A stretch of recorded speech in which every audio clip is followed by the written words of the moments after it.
Welcome to Happily Ever Aftermath. The podcast where we discuss relationships in movies and our relationships with them. I'm Polina Grunbaum. And I'm Diana Rojek-Sconard.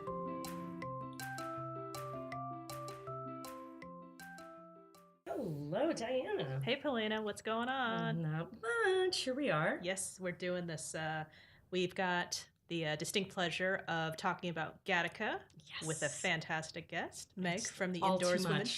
Meg from the Indoors Women podcast. Hello, everyone. Woo! Yes. I got extra excited there. I know. It's good. I'm excited to be here. There's a lot of excitement. Thank you so much for joining us. So before we dive into Gattaca, can you tell us a little bit about your podcast? Sure. Well, thanks so much for having me. It's been a pleasure hanging out today. Awesome. My name is Meg. I co-host the Indoors Women podcast with my BFF, Jen. So Indoors Women is a pop culture podcast with a positive spin. We chat about movies, books, TV shows, comics, fandom, and other pop culture that we love.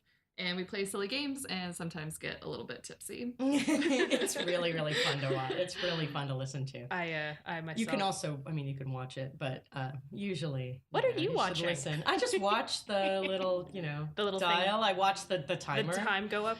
It's just, I don't know. It's very zen. No, it's very funny. I really enjoy it. So that's why we're super excited. Yeah. Thank you. Yeah. And as a subscriber, I just immediately nerd crushes on both of you. Yeah. So I'm just like, Also, the name is so good. Indoors Women. Oh, thank you. All right. So yes, we asked Meg to bring her counterpoint to Hawktober. Yes.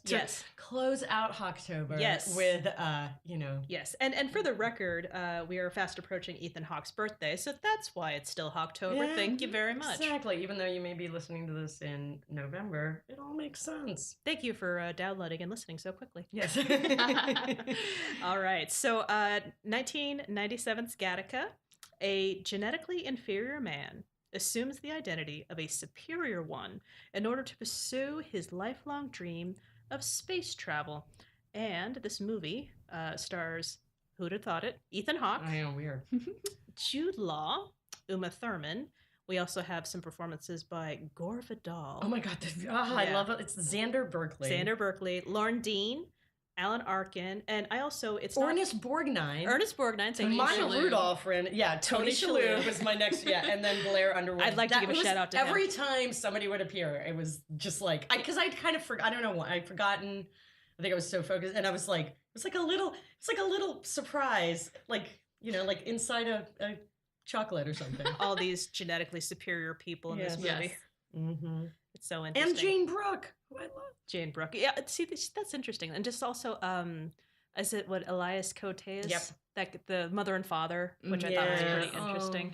So as I remember this movie, I was actually having a hard time remembering when I first saw it, but just like the certain performances and the certain people, of course, like this movie really stuck out in my brain. Yeah, and visually too. Oh, absolutely. I saw it in the theater. Yeah.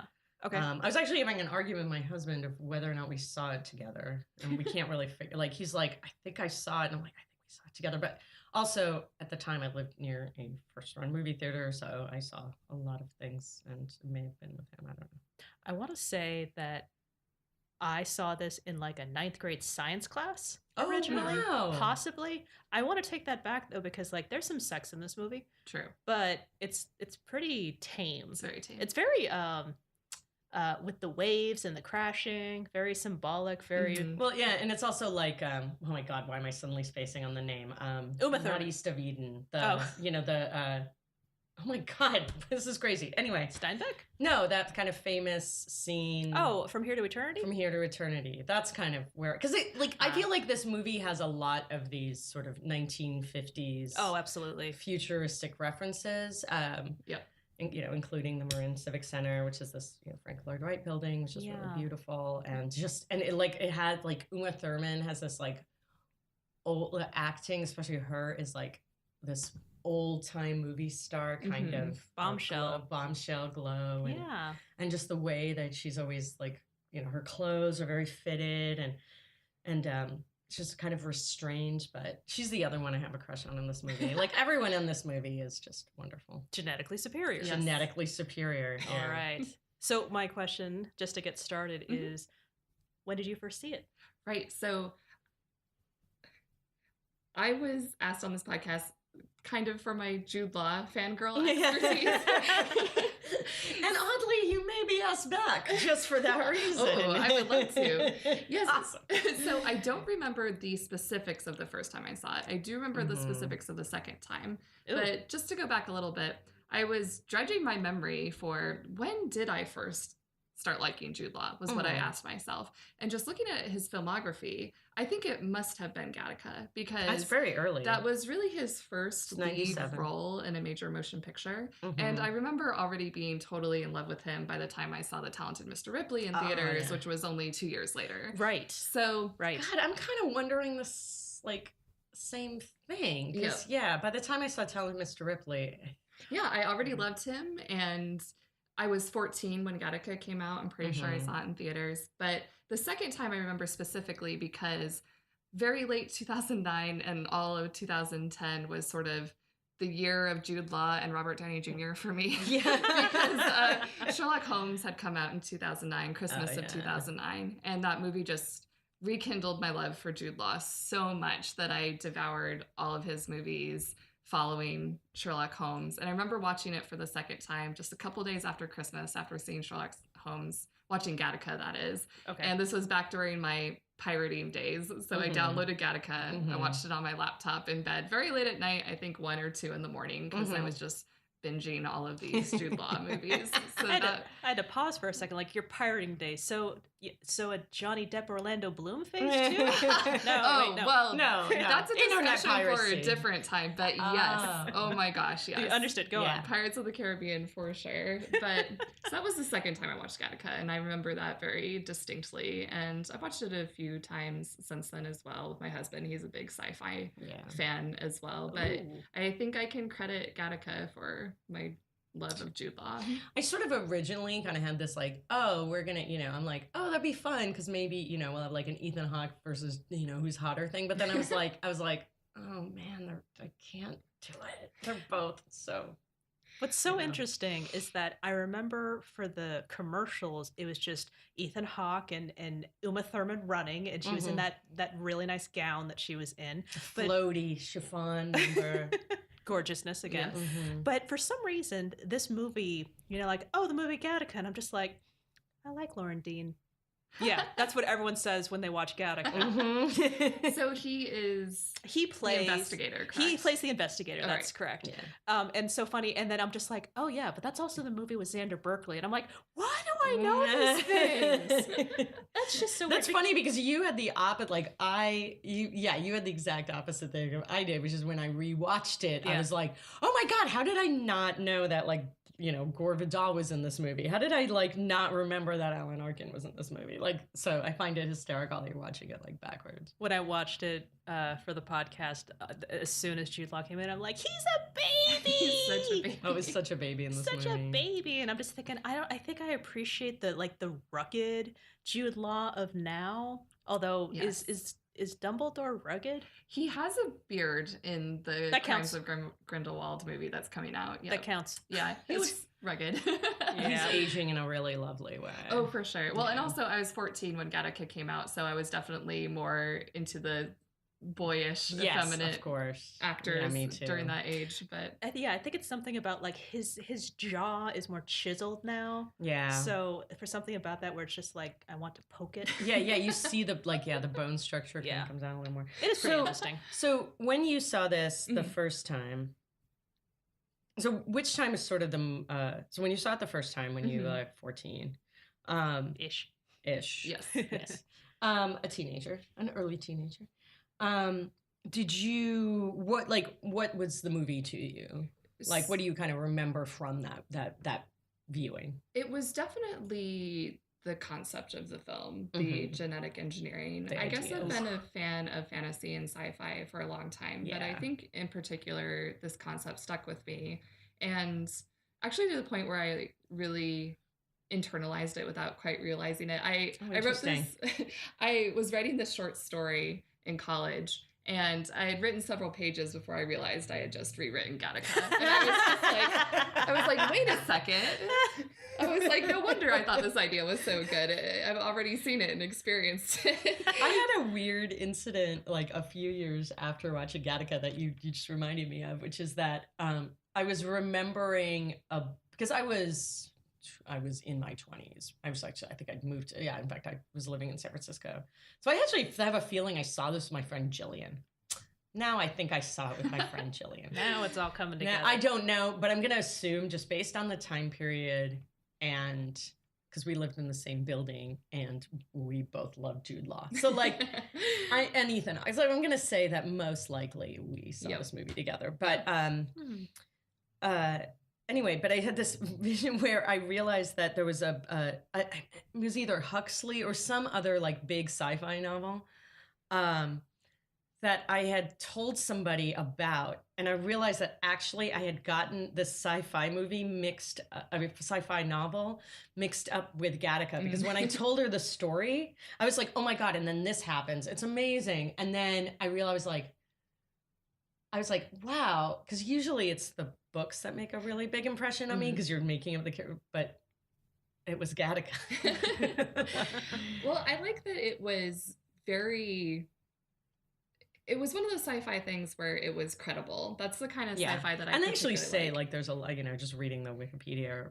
Yeah, and it wasn't too long after Dolly. I mean, it might have even been contemporary. Yeah, Dolly, I think it was. So genetics were very much on the cultural mind. So and it was in the the news a lot because people were really upset and scared and I remember it wasn't like. I think that very few people came to the movie cold. Right. It wasn't like the first time, but I think it definitely, like it was kind of the right place at the right time, even though it actually didn't do that well. Like now it's kind of a cult favorite, but I didn't realize that because it was one of those movies everyone I knew saw. And critically, it did that well. Yeah, critically people loved it. It did pretty well, And also, like... It's beautiful. Oh, it's a stylistically movie. And not just the people, just to be clear. I mean, stylistically, the clothes, the interiors. But there's also a couple of pieces of it that as I was processing it, I had to step back and say, like, okay, let's think about this for a second. Speaking of the whole people being scared about the genetics, aspect of it, I was thinking about the parents. So Ethan Hawke is Vincent in real life, but due to circumstances, he is a godchild or no. He's like a real they do call it godchild. They call it a godchild. And they call it which is kind of faith birth. It's a faith. I was about to say, is it faith birth? Yeah. I love like these words that actually should be great, but are negative. Like that was such an interesting idea that they the language. I think that's part of what makes this movie feel really credible, which is funny because it is so stylized. Is the way that they use those details of where you would take something that is good and then it kind of becomes bad. Oh yeah, and one of the things.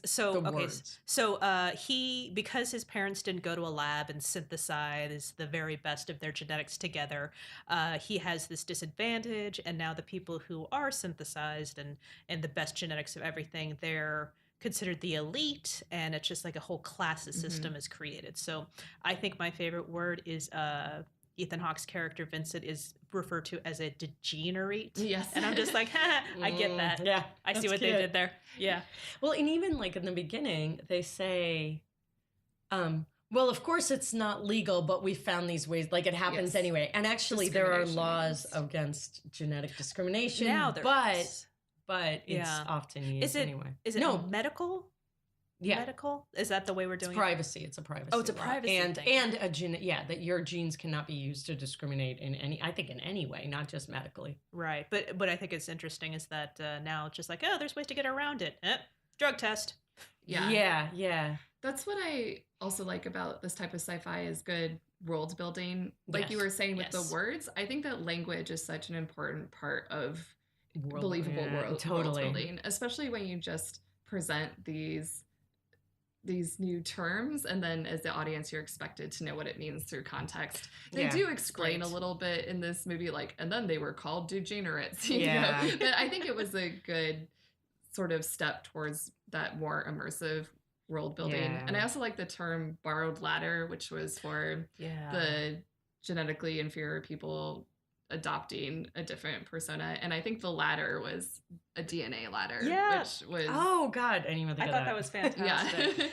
I feel dumb. And also, so you have Ethan Hawke's Vincent. We're going to be using this interchangeably because he's assuming the identity of Jude Law's character, Jerome. Yes. And at the time, because Vincent is becoming Jerome, Jerome is going to go by Eugene, his middle name. Gene again. There you go. Eugenics. Got it. Yeah. So we're going to be, hopping through that interchangeably, but for the most part, Ethan Hawke, the invalid, and then you got the valids, and then you got Uma Thurman, Irene, who is kind of suspicious because you have Vincent rising through the ranks, of Gattaca, which is about space exploration. And one of the things that I think is so great is that Uma Thurman's character is just obsessed with him because he can't be as amazing as everyone says he is. So she steals a hair from his comb and he gets it, and she's just like, after she realizes what she's done, she has him sequenced. And again, that's that world building where you have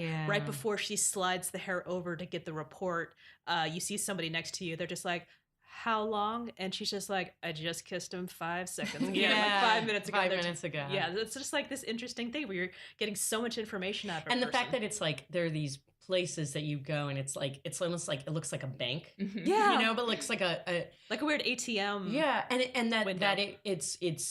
it's people looking up their partners. Yeah. It's basically it's they're Googling. Yeah, Googling. They're Googling in the you're trying to find out the real stuff.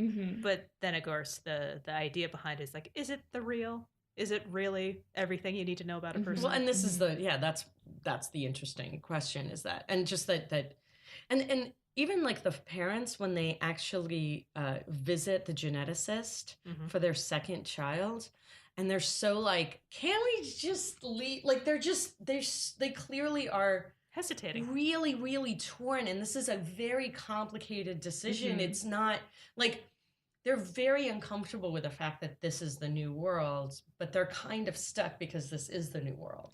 And that's what I had a big problem with. That it's just like, clearly these parents were not part of this genetic breeding situation. So why is it that within like one generation, it's just like, oh my God, this child is going to die because of the sequencing? And that was actually the biggest problem I had, where they're just like, oh, well, he's probably going to die really quickly, probably even before us. I'm like, wait, how are you surviving then? Right. Yeah. And then also, like, I mean, they basically, the minute that the Ethan Hawke character, I'm just going to call him Ethan Hawke, is born, so it's like there's this moment of joy. It's a very powerful scene. There's this moment of joy. And she's like seeing the baby. She's been in labor. It's like and then the minute it's like the genetic test comes back and he's like, prone to this, prone to this, prone to this, prone to this, gonna die at 32. And the father, you see him sort of, he's like, okay, like, he just hasn't even had a chance to hold his own son. And he also makes a split decision. He doesn't want to give the child his name anymore. Yeah. Exactly. And it's like, it's just the cruelty of it. Yeah. Hits you very early on. That's what I really like about this sci-fi and sci-fi in general, is when it's provocative and it shows technology not as inherently good or bad, but as a tool. And then it's this tool and how we use it as humans that is really the interesting part of it. Exactly. And how it gets absorbed into society and permeates everything. And I think it's kind of an interesting choice, because in a weird way, you were saying the world building, like, the world is not futuristic. It's actually the 1950s idea of futuristic, but obviously done in a kind of a very slick 90s style. But yet it's all very it's very emotional, even though it is the movie is quite stylized, and the acting is quite like controlled. I thought that was like that kind of part of kind of older movies in the 50s, I thought was another great thing that they took from it, that there's this kind of really stylized acting, but the heartbreak inherent in the situation is the thing you take away. Yeah. If that makes any sense. And I also think for a movie made in 97, there were tiny little pieces that made it feel dated, but overall it didn't detract. I thought it was interesting that every time somebody was tested and the screen would come up, that it would always be like kind of fuzzy. I totally was thinking that. I was like, because I saw it on Wednesday night. Mm-hmm. And so I've been thinking about it for a couple days. And I was like, but wait, I mean, because it's key that the fact that they're a little grainy, they kind of look like old, crime photographs almost. Mm-hmm. They look like old, like almost like the pictures on, you probably didn't have this. I have this actually probably in 97. I had a Palm Pilot. Mm-hmm. And it was basically like a picture on a Palm Pilot. Yeah. Well, I loved my friggin' 5. I loved that Palm Pilot so much. Yeah, I did think it was really funny that it didn't stand up in that way, because essentially they could have identified this invalid by his photograph. Exactly. But the photographs are all really grainy, and you're like, I'm sure you guys have figured this out by now. Like, even in 97, like, computers had color. And if we look at like today, many colors, where our maybe phones can recognize our faces. Yeah, exactly. and we still can't DNA sequence people. It's like, it's really funny that in this near future, they can control genetics completely, but they can't do facial recognition. Yeah, exactly. That's the one of the pitfalls of sci-fi. And they don't even do retina scans. Right. Like, just I think blood. that's hysterical. Yep. Just blood. Like, blood can you imagine just like, like if you have friends who have to finger prick a lot, like that just gets very painful. Just the amount of like, and I don't mind needles at all. Like, oh yeah, I would not survive in this future. Yeah, the eye thing did freak me out a lot because I have this weird eye thing with the contacts. Yeah, when they just did anything. Yeah. So I still like not quite sure what happened there. Can someone explain it to me? I think a phone rang or something. I don't get it. So he had glasses. Yes. Mm-hmm. And then he just got contacts. Contacts. It kind of almost looked like he had eye surgery of some kind, but I think that's just because I'm terrified of eye surgery. He was trying to it was like a regular eye exam, and he had to do it anyways. I mean, have you ever had an eye exam done? Yeah. Yeah, it was, that's what it looks like from the other side. Okay. Yeah, and so he got the contacts because the color didn't match either. I love your thing about like, oh, the eyes, it's so freaky. Never mind the fact that because Jude Law's character is 6'1" and he that was so they had to take the legs. But they did that. Sorry, I just leaned back. They did that so well because it's like he's like no, but he's so far in, and it's like that's what's also interesting about when you're talking about the society, that it's like you're put into situations where you're like, oh, I would never do that, but it's like it's a slow burn, right? And that's when we all find ourselves in compromised positions, right? Like somebody asked me last night, they're like, what would you do if something that was so outside of your core beliefs? 100%. I'm like, that's not interesting. Of course I'd quit, because we're talking about work. It's like, of course I quit.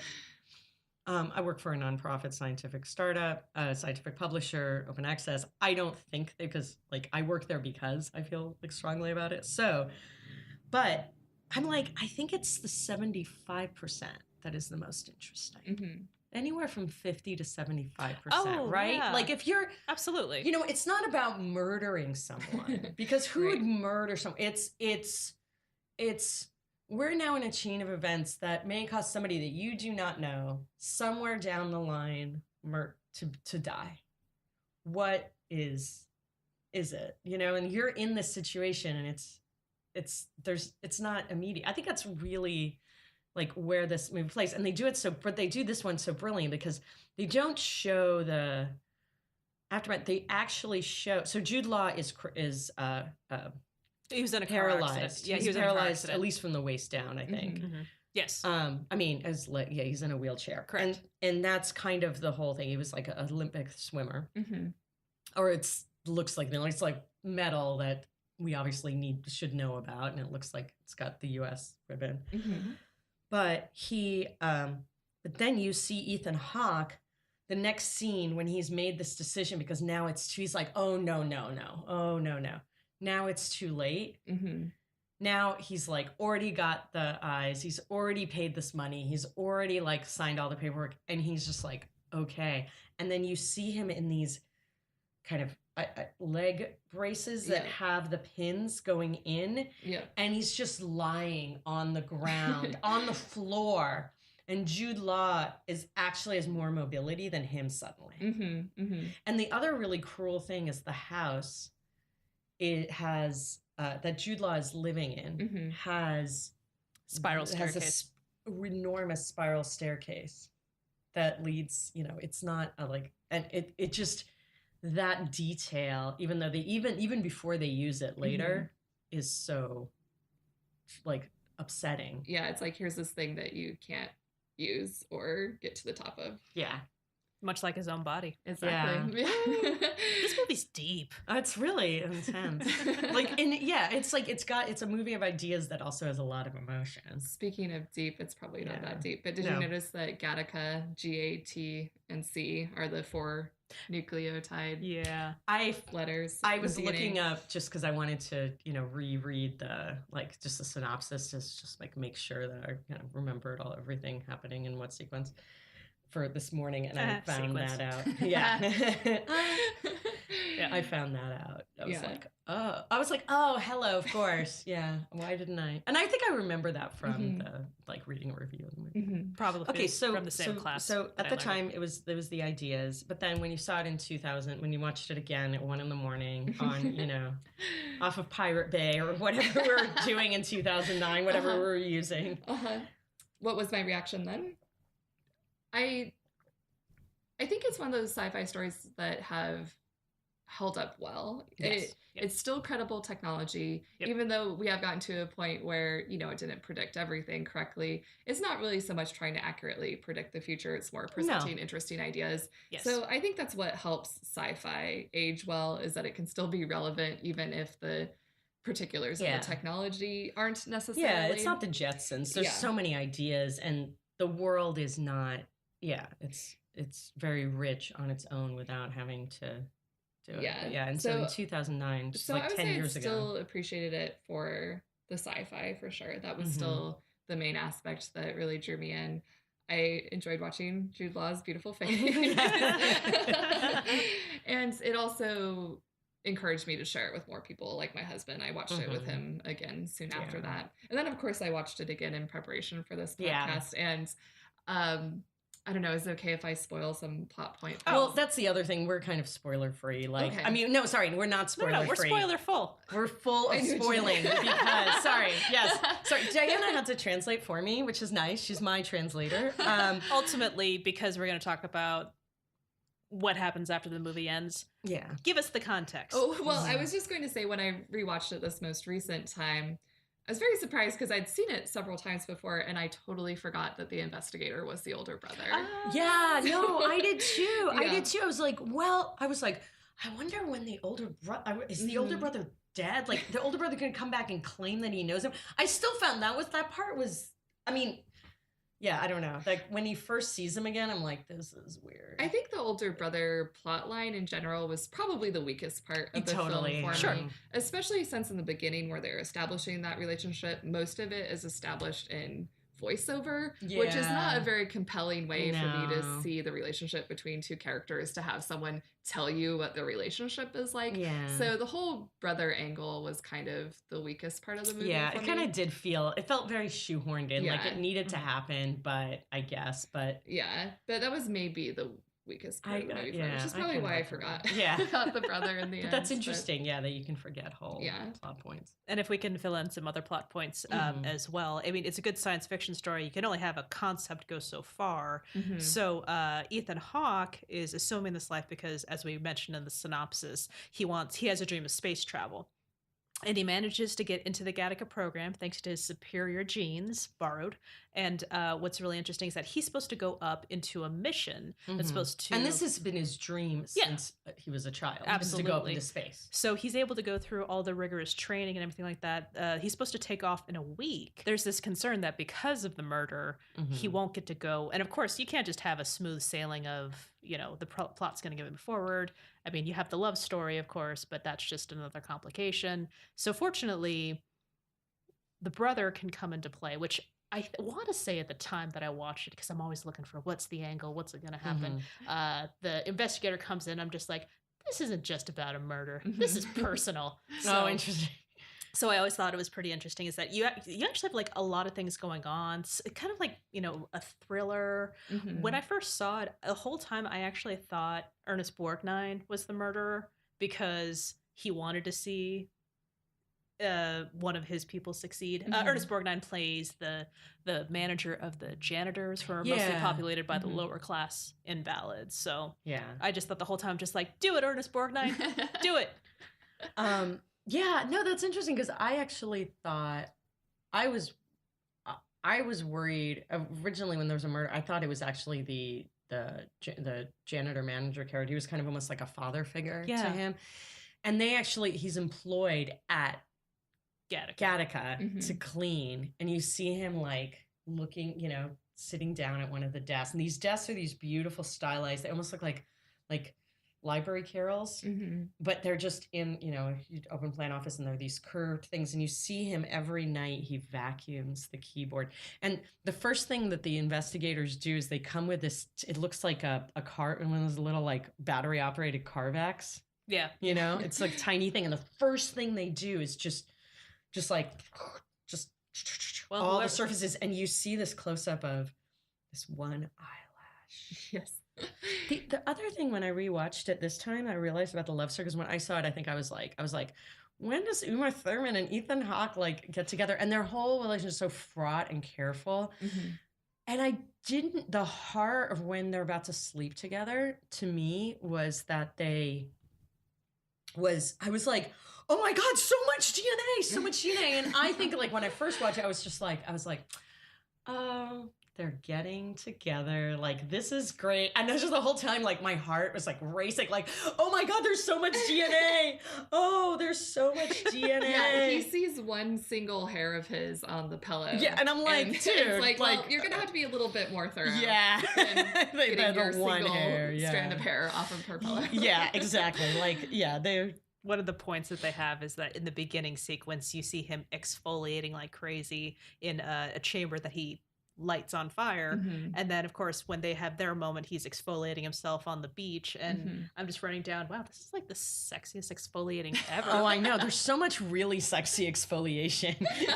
Like, when I first watched, I was like, that's right. Yeah, I think that's when my husband left the room. Actually, it was early on. He wasn't really committed to watching anyway. And then he's like, I'm like, I already like this movie. And he's like, it's kind of an early scene because you don't even really understand what he's doing. Yeah, you don't understand what he's doing. First, you just see this man take a shower.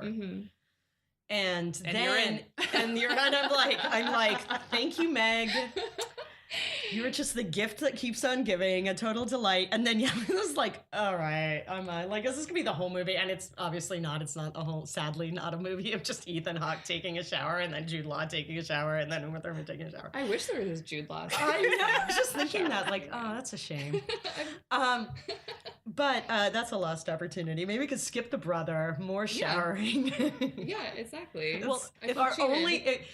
Really great movie. That's our only recommendation. Please remake this movie. Well, I'm curious though, because I like Lauren Dean. I really liked the movie Mumford, and it just occurred to me when you started talking about Jude Law's catalog of work. It occurred to me I know Jude Law best from the movie Music from Another Room. Oh yes. So. Oh God, I don't think I ever saw that. I'll talk to you about it. I believe it's streaming on Amazon Prime right now. But what I thought was really funny is that Lauren Dean, I really like him. Wait. Oh, crap. He's Joe from Say Anything. Oh, wow. For the listeners at home. Sorry. I just did the worst thing. This is what Alina's I was just saying earlier how I'm a terrible podcaster. I can't finish the sentence. But I can't stay on topic. And I just, my jaw literally just dropped. He comes on screen and I'm just like, that'll never be me. That'll never be me. I was trying to figure out where I knew him from. Joe Lies. Oh, so that was my moment. Oh my God, how did I miss that? Well, it just, the hair's darker and I don't know, whatever. Doesn't matter. You yourself had a grainy photo of Joe in your brain, and when it kind of came up. I did have a great, just like a Palm Pilot. Yeah, I was like, this whole thing would have been solved even if they just had better graphics on their stupid computer. Yeah. Like, it would have been, but then there would have been no movie. I do like the way they touched on it a little bit. It's just like, Your eyes look different. And, you know, another interesting thing with that idea is this, so they talk about, like, they don't really look alike. Like, they both look like, you know, they have men like American, even White though both dudes. not American, Yeah, but like Jude Law. But you know, they both look like, you know, sort of like American British Western with an men. accent? I know, except for the Jude Law thing. I realize I'm falling like that falls apart, but they just look like, yeah, they look like English, Scots, Irish kind of faces, and they say, like, oh, well, what's going to happen, like, with that? Because there are these, you know, they know that there are these photographs, because when you come up valid or invalid, you have a picture.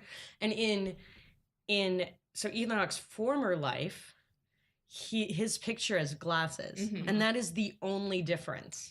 A dorky smile. And a dorky smile. Yeah, a really dorky smile. Not uncoiffed hair. Yeah, terrible hair. But, and the guy, he's like, yeah, no one really notices because it's like there's assumption, right? Yeah. It's like there's an assumption about that all they care about is the valid thing. They're not going to actually, like, even the photograph is not even something that they look at. And you find out that was a little wrong later because you find out the doctor actually knows who he is. Yeah, but not because of the interesting touch. photograph. No. Which I think is pretty funny. I wanted to look this up. I'm convinced that the photo they used for, quote, Jerome, I think that behind the scenes they sort of photoshopped Ethan Hawke and Jude Law together for that photograph. I was going to say, I don't even think it looks like Jude Law. I don't think it does either. I'm looking at him just like, that's not what he looks like. Unless it's like a weird angle. Yeah, you're right. It was really strange. Yeah. And you don't see it very often, but... Is this one of those instances where we should just like see who worked on that movie and get to the bottom of this? I think we should. If anybody knows... I'm going to Twitter. Yeah. Give me a couple glasses of red wine and I will tweet anybody. Sure, great. We have some right here. Crap, we don't have any red. We do. We have 3 bottles. We're in. To the cellar. Yay! Well, then here's you mean my pantry? Yes, to the cellar. So here's my question for you, Meg. The relationship between... It's so funny. I'm just like, Ethan Hawke, Uma Thurman. Not for realsies. In this movie, when do you think they fell in love? If they did. Okay, so in preparation for this podcast... Obviously, I've listened to the podcast, big fan, and I know, and I knew what to expect. But, you know, Diana said, think about when you think they fell in love. So I'm watching this movie, and I said to myself, well, I can tell you when I think Vincent and Eugene fell in love. I love it. I'll get into that a little bit later, but I do think that overall the movie does a good job of establishing the romantic relationship between Vincent, Ethan Hawke, and Irene, Uma Thurman. And I think that I think that she was interested in him for a very long time, because one of our first interactions we have is that she says she's noticed that he watches every single watch every day. Right. So to me, that says she's been watching him for a while. She's interested in him. But I think when they really fall in love is when it comes to that sort of do or die moment where she can either give him up to the investigators or cover for him. So they had just gone to the dance, this sort of ball where she's in that beautiful dress you guys were describing, the sort of silvery dress. For sure. And I think at that point they've sort of been like figuring out the relationship. You know, they had held hands at a piano concert, but then the ball gets raided essentially by the police. He runs, he takes her with him, and he punches out a cop. And then they're hiding in an alleyway and they call out to Vincent, and he pretty much says to her, well, that's me. And she says, don't say anything. And so that's her saying, I trust you enough now to not give you up to the police. She doesn't think he's murdered anybody. Because she's horrified when he punches. Like, she's not like, okay, we have to save each other. She's like, what are you like? He grabs her and she is kind of terrified. I think she's terrified, and then she's like, oh, okay, and then she's so horrified when he punches the cop out. And then he kind of has to drag her. Literally drag her. And I think he also comes to trust her in that moment, just even telling her that, hey, I'm this Vincent person. Yes. Mm-hmm. And even though he doesn't tell her all of the details at that point, I think that it's really that moment. And then, of course, that leads to them kissing and having sex, but which doesn't require people to be in love. But I think they were at that point. And they were, they were sort of dancing around each other up until then. And part of me wonders whether she would have continued to be interested in him if the DNA sequencing she had done earlier had come back as him being invalid, or if at that point that wouldn't have mattered to her. I'm not sure, because that was previous. Interesting. Yeah, that was like kind of even before she goes on a date with him. Right. So she was suspicious for a while that he wasn't everything he said he was. Yeah. But then her suspicions were sort of refuted by the DNA sequencing. Right. But that's when I think they were really starting to fall for each other, is when they escaped to the alleyway. Right. No, I understand that. And I just think it's so funny that it was a raid. He had every reason to run, but everyone in the shop was just like, running. Why was everybody running? I don't understand. Like, it's that totally confused me. Yeah. Were a lot of them borrowed ladders, or it's hard to tell, but nobody wanted any part of that. They definitely did. Yeah, it wasn't even like, oh, there are like 5 people, which is, I mean, is a nice cover for him. Like, it would have been hard to run out. Yeah, exactly. Yeah, but she got moving too, so yeah. She, I don't know, it was like, okay, we're running. This is fun. We're doing a thing. I'll just go with you. Yeah. So, what do you guys think about that whole relationship?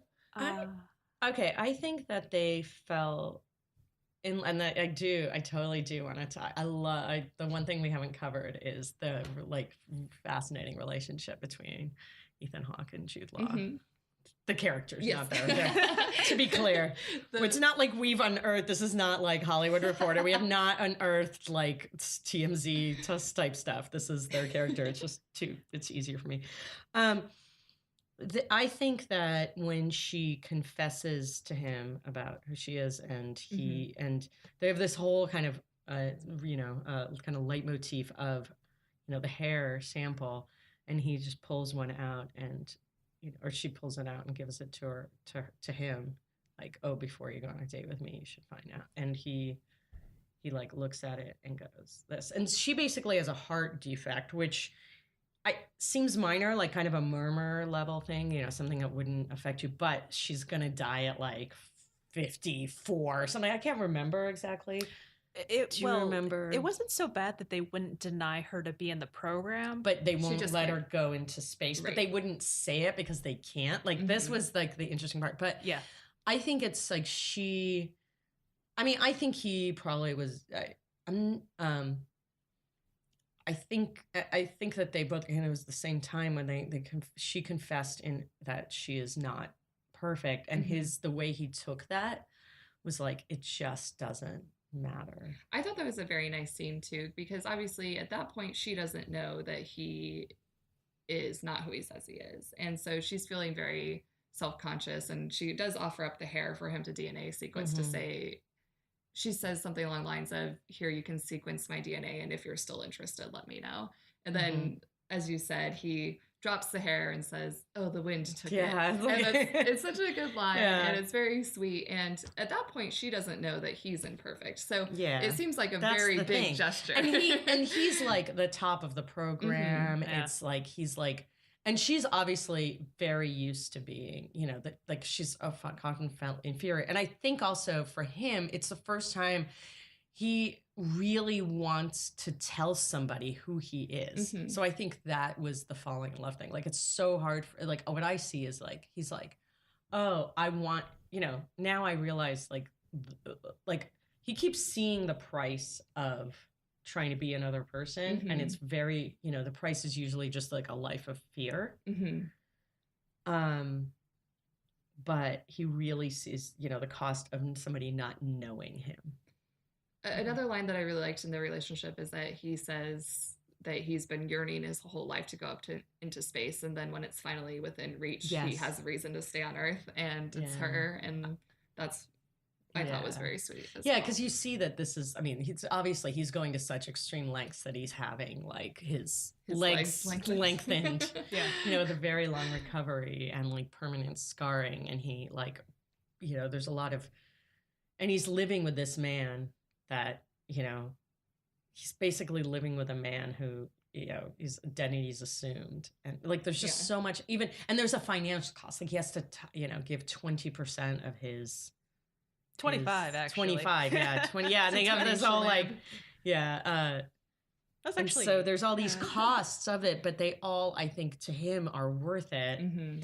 And then there's that crack in the armor. So that's why I think it was around the set. I think they were both very interested in each other's sex, like not sexual, but you know what I mean? Like they were attracted to each other and they were watching each other, but. Mm-hmm.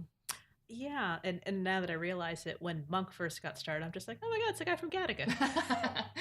Yeah, so that's hysterical. I was like, I remember him from Galaxy Quest. Yeah, I was going to say Galaxy Quest is totally just Tony Shalhoub. But it's funny, he was another one. I was like, how did I forget that Tony Shalhoub was in this?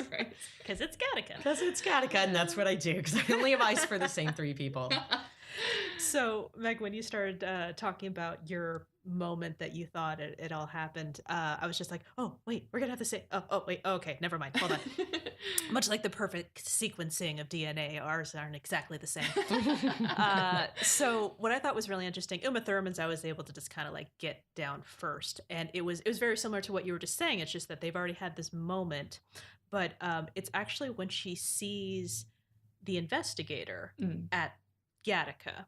And she just kind of walks up. She sees him at the desk. She turns around and leaves. And then she sees Vincent coming in. She goes, "You don't look too well, Jerome. I think you should go home." And I'm like, that's it right there. That's her. That's her from my perspective. And then for him. Oh, that's a great one. For him, it's because it's just kind of the lingering thing. But I think it's when she's making the actual decision to become involved. Instead of just not making a sound when they see them. But for there, she's now actively participating and making sure whatever it is he's hiding, even though she doesn't know what she does know what it is at that point.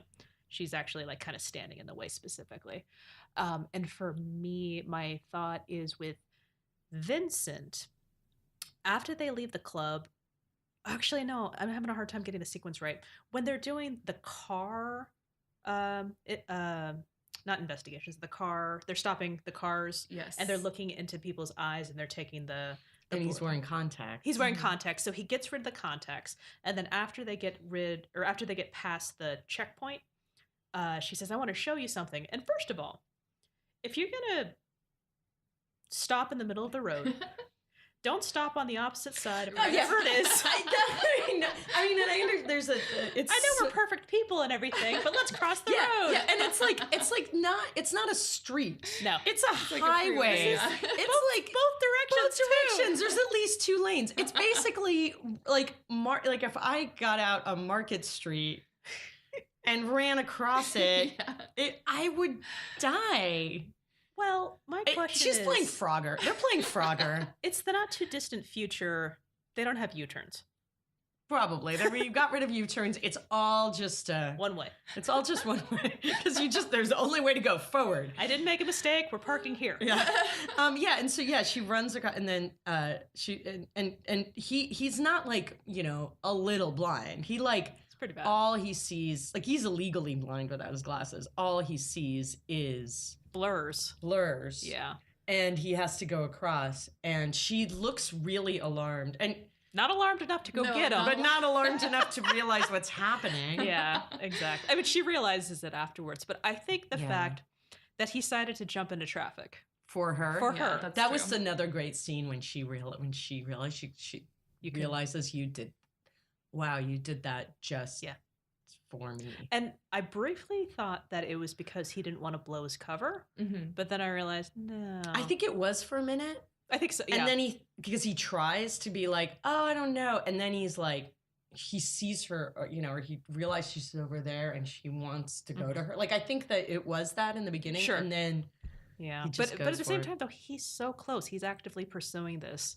So again, that's even a part of the discussion as well between Eugene and Vincent. It's just like, we're just, why are we doing this? It's like, well, I can't look suspicious. I gotta go out. So yeah. And I'm like, you keep telling yourself that. Right. Yeah, so that's my moment for them. Different moments, but at the same time, people don't ever fall in love. The music's swell. I mean, it's a week. Like so. What's interesting about this is the time frame. You know, it's like I mean, there's a lot of the stuff that happens in the past, but the time frame, and then but the time frame of their relationship is a week. Yeah, it's very short. But it's also such an emotionally intense week that you know, a lot is at stake for sure. Exactly. But yeah. So all right. We have love. All right. So there's that. All right. No. I would like to explore this relationship between Ethan Hawke and Jude Law now. Yeah. Okay, so I do think that there is romance between the Ethan Hawke and Jude Law character. I will say, though, I think it's one-sided. I think that... I think that Eugene, or Jude Law, I think he does maybe come to have feelings for the Vincent character. Maybe I'm reading too much into it. Interesting. But keep reading. But at the very least, I actually found this relationship, platonic or romantic, no matter how you want to look at it, I found this relationship the most interesting in the movie. Yes. I actually think they had a little bit more chemistry on screen than Uma Thurman and Ethan Hawke, even though ironically, even though they're married. Yeah, I love those guys. Yeah. And I don't know if it was the direction, but Uma Thurman was very chilly the whole time. Yes. Which kind of like a sort of almost like a 50s movie star, like, you know, Grace Kelly type character. And I think it's because it makes sense for the character. She's afraid of being vulnerable. She's afraid of showing any. And I think it makes sense with the style of the film. Like, I think But I really liked the interaction between Ethan Hawke and Jude Law, because Jude Law's character starts out as like very bitter about the whole situation. He's got a lot of self-loathing. We find out later and a lot of self-pity. Yes, a lot of self-pity for sure. And he's so lonely. Very lonely. He's confined to a wheelchair, which is new for him, and he's also confined indoors because of this identity situation. Right. And so he's very much alone, but he goes from being this essentially condescending asshole to grudgingly being very invested in Vincent's journey and his goal. And I think not just from a monetary standpoint, and not just from Jude Law's standpoint of wanting to like watch out for his own skin, so to speak. Right. And literally. Yeah, literally. And as you were mentioning, like how Ethan Hawke was making excuses about how he has to go out and be social to look normal. And I think that Eugene's character in those moments, I think that there's a little bit of jealousy, not only because of Vincent's freedom to move about, but also I think jealousy over Irene. He's kind of peering at her through the window very appraisingly. And he, in that later scene, maneuvers the situation so that Irene has to kiss him on the lips. Completely, like, you know, and it was obviously a bit of malice that she kind of picks up on. I think it was very malicious, and I think it was definitely a power play, and I think that was all surrounding his sort of jealous feelings over the Ethan Hawke character. And yet he goes through, that's where the spiral staircase goes in, that he's so committed to seeing, he wants to see him get out there. And also, you know that he is planning not to kind of stick around this world, and exactly. And he it's the way you watch him struggle, like work so hard to get up this enormous set of stairs. It's one of those like minutes that feels like an hour in this movie, which they do beautifully. I mean, that's one thing that they do. You know, the cinematography is. It's a great suspenseful scene, and you don't know if he's going to get there in time for Uma Thurman, like and the inspector to like get up there. I was being like, get a ramp. I know. Well, this is the other thing. Is I'm like, don't they have those things? Right, you know, like, but I guess you would have to question. I think that's the other. I mean, interesting thing is like, so. At one point, Jude Law says to Ethan Hawke, like, even though turns out he's this Olympic swimmer, he's like, you know, being in space at this point, clearly culturally is like, I mean, it still is if you're an astronaut, but, and I think especially in the 90s, like, I feel like it's fallen off a little bit, mostly because of the way the U.S. space program is, but just certainly, you know, my whole life, that, you know, that's, like, being an astronaut is like kind of the height of sort of human achievement, right? Yeah. And maybe because I'm a geek, like I got to peer through the same telescope as like John Glenn, and for like a second when I was in Arizona. And I like that. I was like, I don't really care what I'm looking at. I just find it amazing. I'm like picking the same notes as John Glenn. But I think that like, and he says, okay, you're this inferior, basically invalid, but you've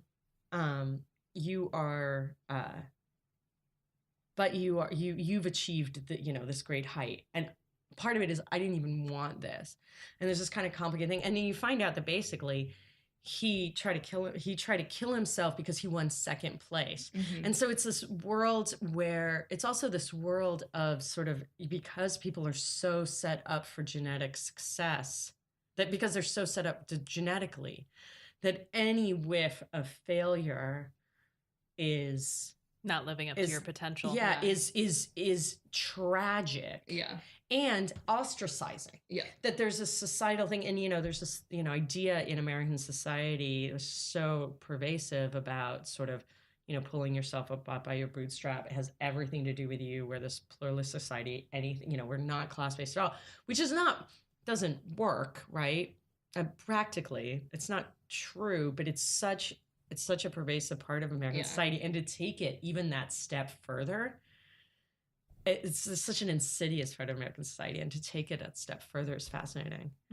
Also, their relationship is so. Talk about like I think watching their relationship progress, because I don't know if I picked up on the I mean, there's like the movie is weirdly erotic about all surfaces. There's like it's beautiful that way, like where all of the surfaces are like like much like Uma Thurman's character are incredibly precise and very sensual. There's a lot of wood. There's a lot of curved surfaces, but they're very controlled. I think so. I definitely like. There's kind of a lot of sensuality, weirdly, in this movie. Not weirdly, but that you wouldn't expect necessarily. But they become like, to me, they became brothers, really, and it was not a pure relation, because you see how painful it was at first. And you suddenly are like, oh my God, they are trapped in this relationship forever. And you think it's never going to happen. And I wonder if it turned when Ethan Hawke was paralyzed. You mean? Not paralyzed for sure. I'm sorry. It was in recovery from. Oh. I meant like. Oh, you actually did meet Ethan Hawke. Okay. Yeah. Ethan Hawke was paralyzed for a time. That small period. Okay. And with so it was surgery. Like I think that might have been a turning point for Eugene, because in the voiceover, the Vincent character says that Eugene never questioned his commitment again after he had the leg lengthening surgery. That's a good point. Yeah. So Eugene definitely went from being very contemptuous to being like, how could you possibly fill my genetic shoes? Yeah. He even says in one of the first scenes, my eyes are prettier. Like the contacts are never going to pass for my eyes, So he goes from kind of being like, how dare you, you're a second-class citizen, you can never live up to my potential, to seeing how truly dedicated Vincent is to making it to space. And I think at that point, he's grateful that Vincent has essentially given him something to live for. And I think that Eugene comes to see how Vincent has fulfilled everything that he squandered, that he at first didn't have maybe the ambition for, and then didn't have the ability to do. And I think that's sort of the turning point where he says to Vincent, I'm proud of you. And that was a very like heartfelt moment. And I guess maybe just one of the other things that might tip it romantically for me instead of maybe platonic or brotherly is that he gives him a lock of his hair. Like that is such like a Victorian like love token, I thought that too. But... And it's also so interesting because he's literally been giving Ethan Hawke his hair like in the most unromantic way possible. Like here, have samples God, I didn't even think of that. Yeah. I just thought it was more like I'm no longer doing.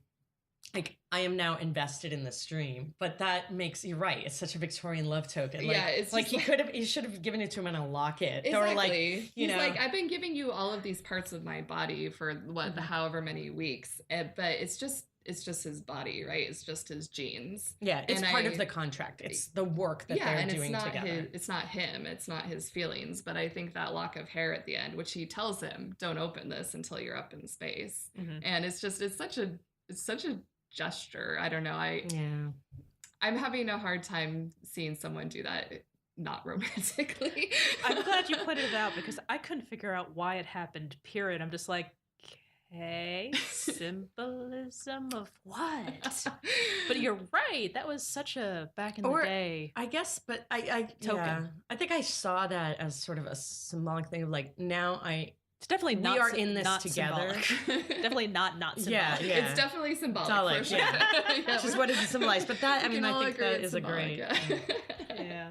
If I could jump in on that with what you said. No. Just kind of building on that. When Vincent has his interview and he's going through all of the urine to see, oh no, this is full of alcohol. This is full of alcohol, and he's angry. You can actually see Jude Law like genuinely remorseful and really worried about squandering this opportunity because this is the one time. And so I wanted to build on what you're saying. I'm just like, oh, it's there because this is a guy who's just like, I hate everything. The world, totally my potential is gone. But when he's actually like standing in the way, he's just like, no. Check the Friday one. Yeah, this one's Wednesday. That one's good. Right. Yeah. That it's like it becomes, and it's funny because I think what's powerful, whether or not they're, you're kind of convincing me a little bit, but whether it's platonic or not is that he even says this. He's like, this dream is basically has become his. Yes. And I think for a while the dream, he was kind of resentful a bit about his success, but then suddenly when the dream has actually become his and he is a partner in making this happen for him, that turns, and maybe it's in that moment. And I think also I felt like, it's no longer just, he's like at once incredibly angry, but also really concerned. And then you see them actually, he carries him, he takes care of him, right? He just carries him, and at one point kind of puts him to bed, and this care, because they get really drunk, cleans up his puke, and then that wasn't so sweet, but like an angry baby. Yeah, at the very least I think we can all agree that they like each other by the end. Yeah, they really do. Sure. Yeah, and well, they're intertwined. They're like, I mean, they might be like codependent to an unhealthy degree. Yes, like a helix. Yeah, like a helix. Yeah, I mean, remember, I think earlier I was saying that, somebody mentioned the word marriage to me the other day, and I was like, they have, and I was saying, I think a lot of people interpret like the central drama of your life to be your romantic one. And that, if you're unhappy or stressed or whatever, it's because of that. But actually you have all these other, like you have all these other dramas, central dramas in your life. And like, I felt like they have a marriage, like they are truly married because they are completely dependent on each other for like what is life to them. Yeah, definitely. So, wow. And then what do you think? So Jude Law in the end, and I found this incredibly difficult to watch. This definitely is a scene that stuck with me ever since the first watching. That was a total one that I forgot about. And I can't believe it. I feel like I must have kind of blocked it. Oh, yeah. Yeah. Because I found it. I wonder if actually I closed my eyes from it, because he basically goes into this incinerator that Ethan Hawke used to sort of is to exfoliate in. Sexy exfoliation. The sexy exfoliation. And man, does he like kill that fantasy. You can't even look at that thing anymore. No, that's true. And he just turns on he sits down and he has his medal and he just turns it on. I wanted to believe that in the future they would have a fail-safe or something like that so that couldn't happen. But I don't know if like they're building this thing, it's not really it's not a commercial use. Yeah, I think it was the black market. I was about to say black market. Probably, yeah. The scene's beautiful the way that it runs parallel with how Vincent's spaceship Yes. is launching. And you see the fire. Mm-hmm. As soon as Right. the flare of the rockets goes on is when Jude Law's character switches on the incinerator. But it's a very tragic moment. That was definitely one moment. And they're separated, right? Yeah.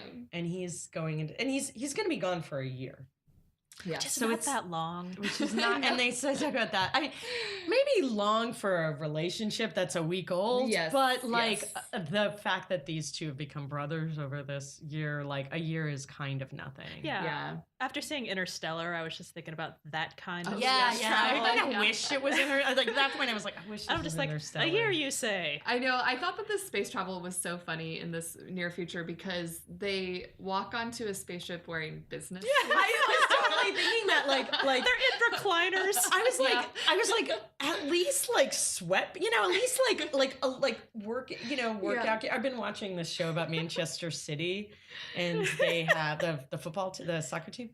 And they have these workout outfits. They have like outfits for everything, and they all match all the time. But they're great. They're fantastic. Mm-hmm. And so I thought it would be like the Manchester City winter workout uniform, and it wasn't.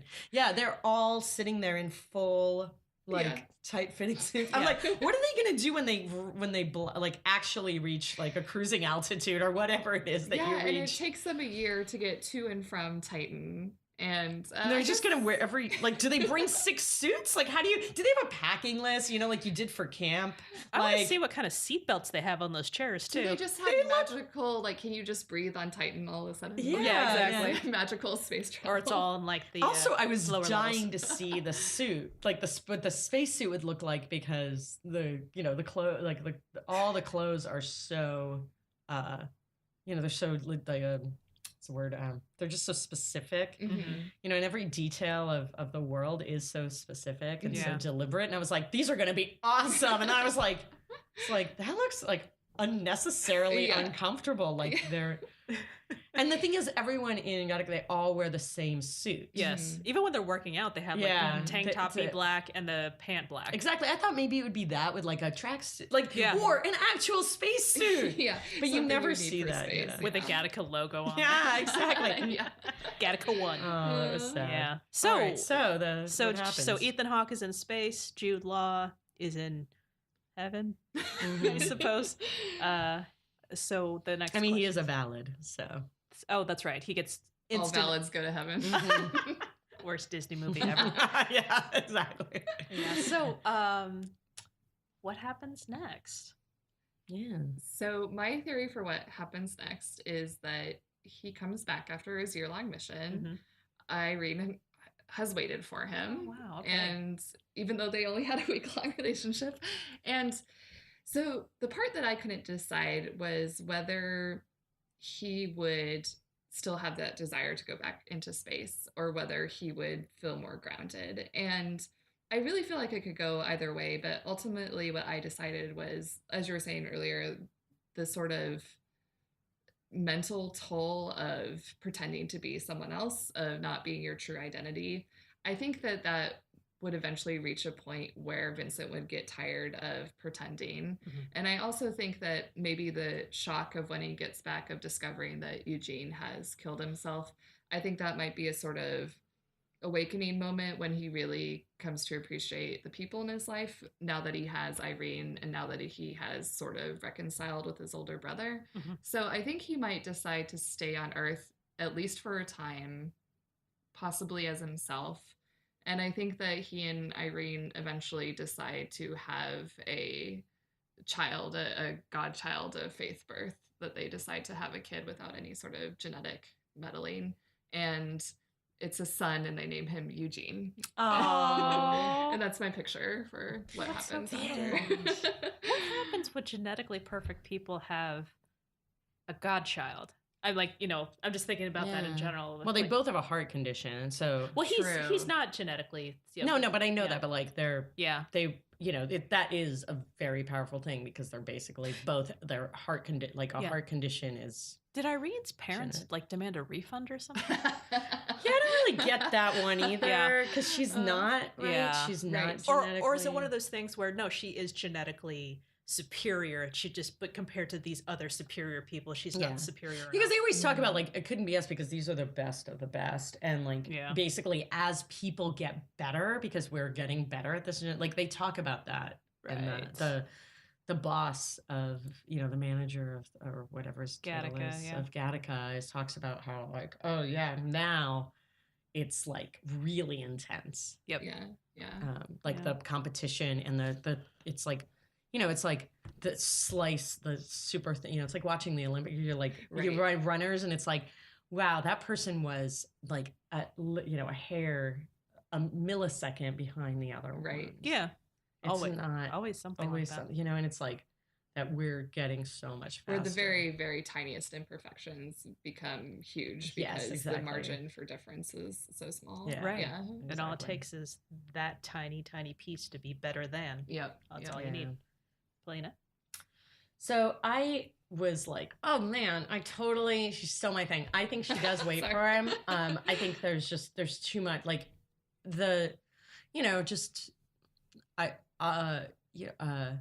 people build relationships through going through intense experiences together. Like that's just a kind of, there's a lot of research about that, and especially like adrenaline filled activities. And so I think that there's nothing more adrenaline filled than like, being on the edge of this thing, of being discovered. And I think that, so I think she does wait for him because she's clearly also very careful about who she gets close to. And she's kind of, there's the whole imperfect thing. I totally agree when he gets back. I think when he's sitting there, he realizes like he's been working so hard for this dream, and it's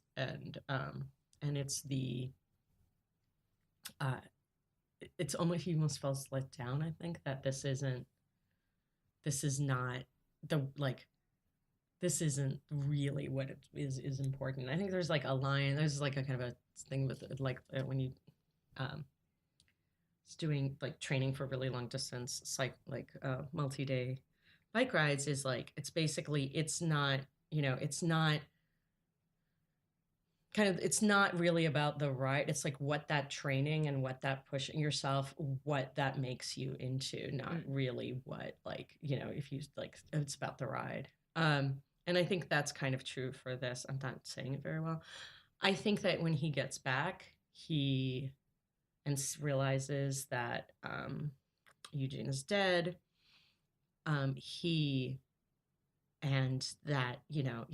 These people, like, he's missing such a major part of life. Like, this isn't a life.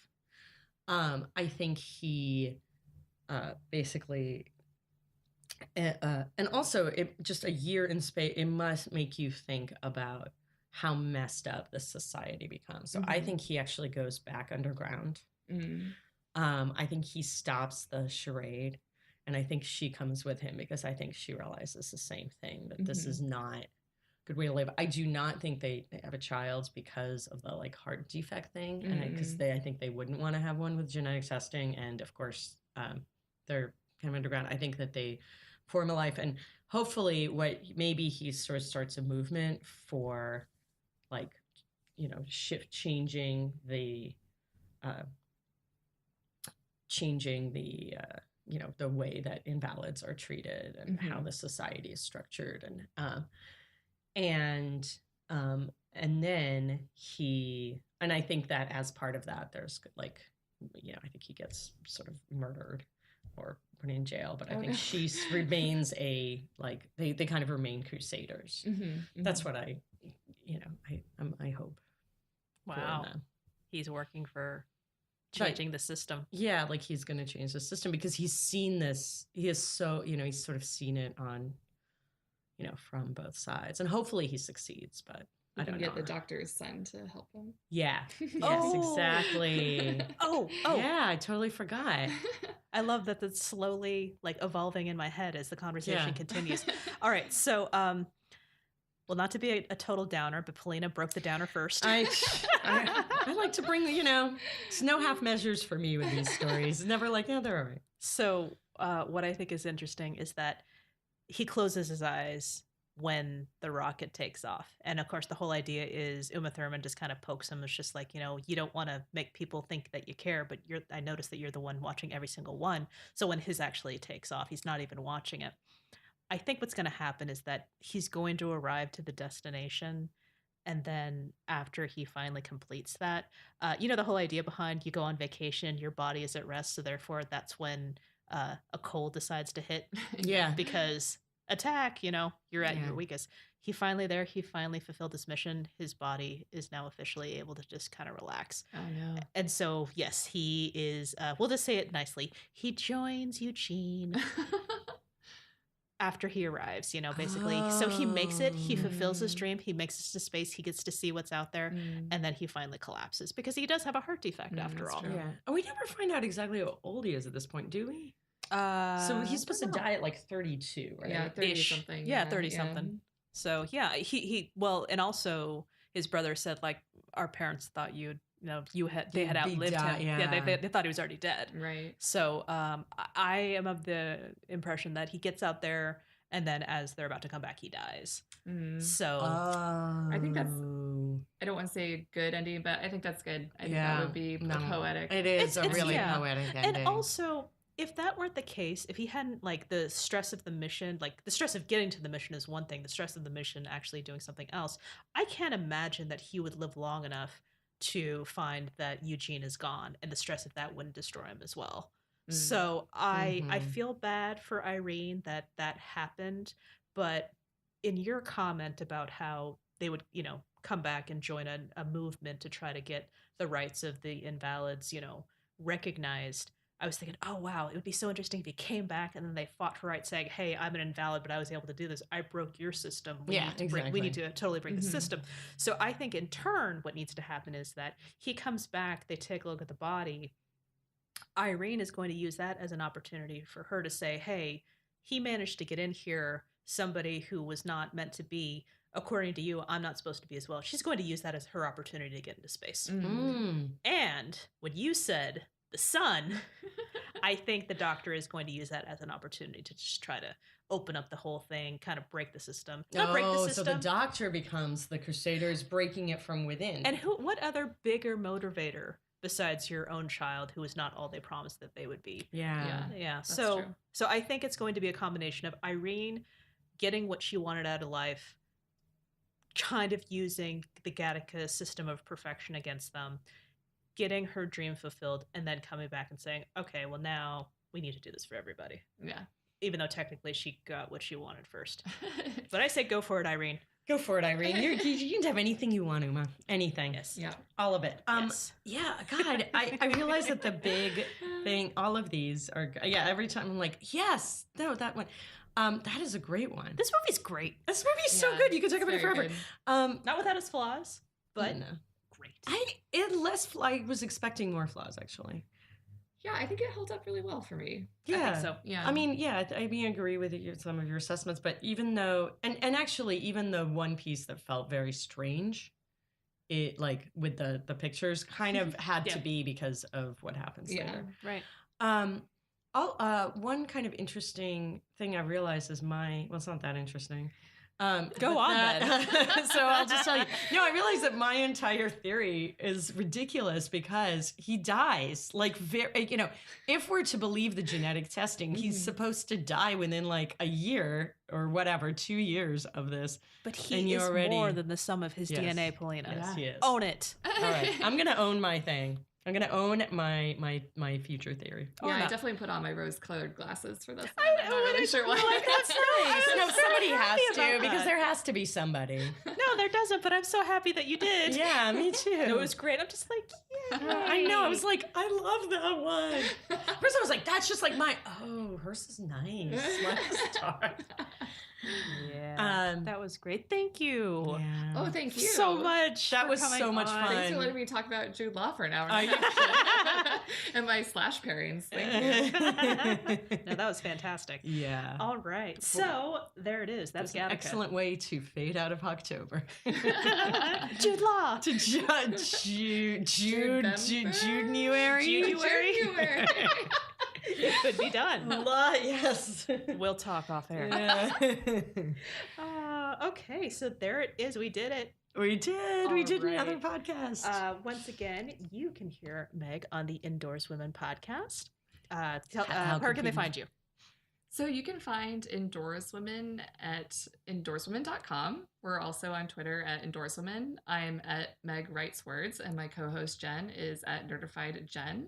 You can find our podcast on pretty much any podcast platform. If we're not on it, please let us know so that we can get Indoors Women on that platform. And also just a quick plug for my murder mystery novel called Red Tea. You can find it under my full name, Meg Mazeski, Mezeske. It's great. I just read it. Oh, it's thank really interesting, and it's such a different world because it's you're a teacher in Japan, in like a smaller town in Japan. Everything I've realized I've read, like a lot of the stuff is. I did It's draw Tokyo. from some real Yeah. experience of my time living in Japan as an English teacher, and yes, the murder mystery is set in Japan. And That did not happen in your school, just to be clear. I did Or not. did it? Oh, I know. No, unfortunately. No, I'm going to be all gushy anymore. Just a fantastic book. I thank it's you. really wholeheartedly recommend you pick it up. So, Thank you so much. available on Amazon, barnesandnoble.com. Those are the two main places to find Yeah. it. And it's got a beautiful jacket. Oh, it's Oh, thank you. gorgeous. I got it on artwork. Kindle, but I stare at the it. day I met you, she brought the book. And I was like, oh my God, this cover's like, makes me, and and it's nice because it's obvious because the details of your life there are really, really great. Well, thank you so much. Thanks for supporting me, guys. Of course. I appreciate it. Well, thank you for putting out stuff that it's Oh, fun to of course. support. Yes.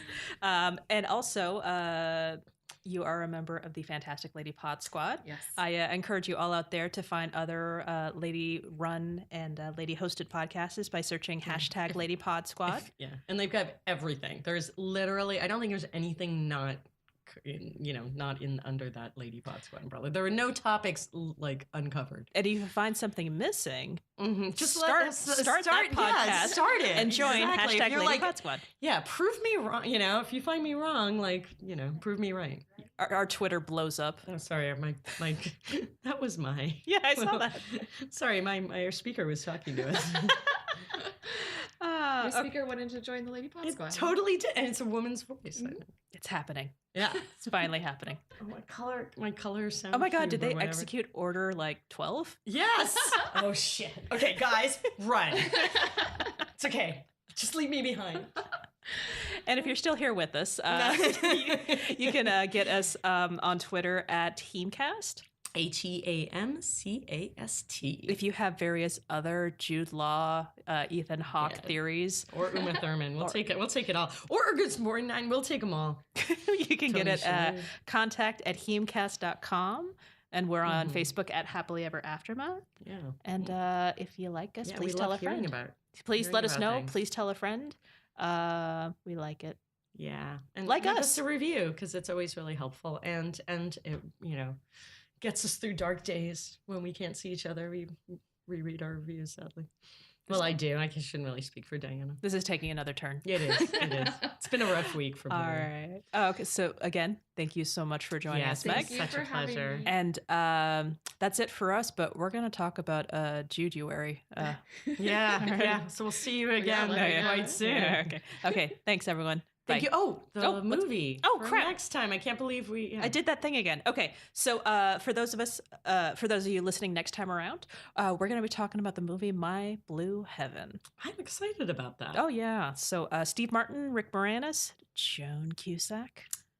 Happiness we haven't abounds. done some Joan Cusack in a while. I'll If be only s- we could do January. I will be singing a lot in this episode. 'cause Oh, that's something to look forward to. I There's- will try to become untone deaf so I can harmonize.